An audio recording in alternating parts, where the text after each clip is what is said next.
All right, Facebook. Today I want to have a chat about One Nation, the upcoming election.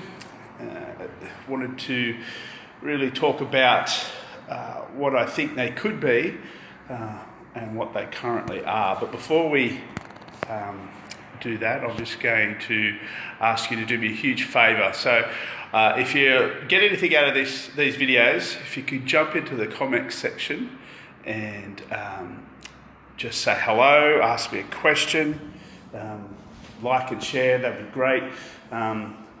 As we all know, the election is only a few weeks away. There's lots of promises being made by everybody. And I think it's important because we have to vote, because we live in a country that has compulsory voting, that you should have at least some basic understanding of who's out there, what they've got to offer, and, you know, things around that nature. So, as I said, I want to talk about One Nation today. So One Nation has been around in one form or another for over 20 years. Pauline Hanson obviously started the party back in the mid-90s.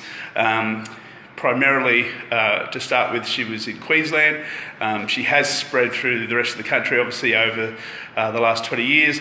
And obviously the last win, if you like, was in the New South Wales election, where they were able to actually get 2 Senate seats in the New South Wales Upper House, which was, you know, good for them, with Mark Latham being the leader of the New South Wales branch. Look, One Nation is one of those parties that, on the surface, I like a lot of things that they might offer, and they seem to be okay for the most part on the surface. But when the rubber hits the road, they just don't have anything to hold them together. If you look at the latest incident with Steve Dickson, with the first the video about him talking to the NRA in America, which is the National Rifle Association, I think it is. And then again, only last week, where he was in a strip joint with his cohorts, and he was filmed doing things that nobody should be doing, let alone be filmed doing it. You know, it's a hit job, and that's for sure. It was released on Monday this week on purpose, because at that point, that was the cut-off date for people's names to be on the ballot or not be on the ballot. So Steve Dickson was on the ballot as a senator, or potential senator for Queensland.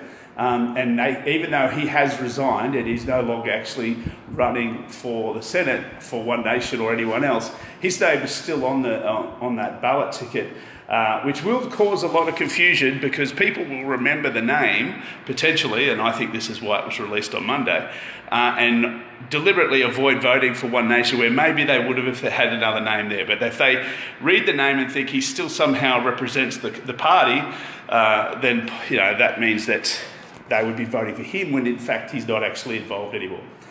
Now, as I said, I do like the concept of One Nation in some ways. Now, for better or worse, Pauline Hanson's quite a strong force in a personality sense. She's very tenacious. She sticks around. I mean, the woman literally has been to jail for what she believes in, and for 3 years and then released.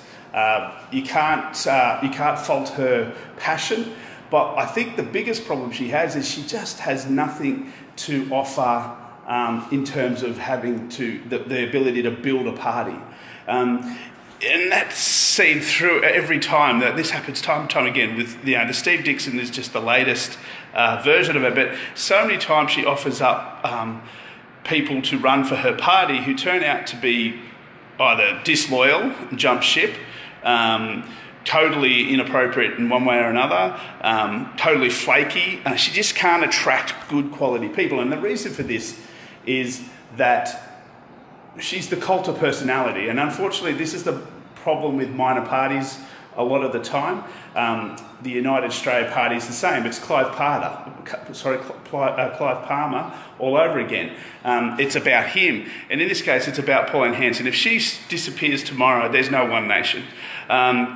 You can't really build any real foundation with that. Now, she has scored well with Mark Latham in the New South Wales Senate.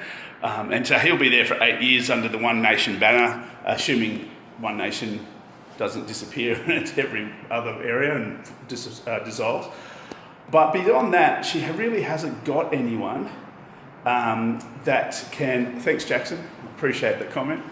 She hasn't really got anyone that can offer any substance or any sort of wisdom or guidance. I mean, she really can't attract the right people.